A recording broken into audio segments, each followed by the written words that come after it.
नमस्कार, स्वागत आहे तुमचे आमच्या चॅनलमध्ये। आवाज महामुंबईचा, शोध बातमीचा, कौल मनाचा।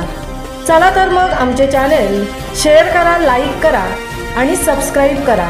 धन्यवाद। जनआक्रोश समितीने केली सरकारच्या खोट्या डेडलाईनची होळी। सरकारच्या डेडलाईनची संपूर्ण कोकणात हायवेलगत गावांनी आपला संताप व्यक्त करण्यासाठी मुंबई गोवा महामार्ग प्रलंबित जनआक्रोश समितीने सरकारच्या खोट्या डेडलाईनची होळी केली। आज मुंबई गोवा महामार्गावर जनआक्रोश समितीने आंदोलन करत सरकारच्या अपयशाचा तीव्र निषेध केला। महामार्गाचे काम अनेक वर्षापासून रखडलेले असून वारंवार दिली जाणारी डेडलाईन फसवी ठरत आहे। या आंदोलनात अनेक गावांनी सहभाग नोंदवला। स्वनियोजनातून निषेधार्थ होळी साजरी केली। माणगाव येथे जनतेने आणि उबाटा पक्षाच्या कार्यकर्त्यांनी एक त्रस्त माणगावकर म्हणून ठाम पाठिंबा देत सहभाग नोंदवला।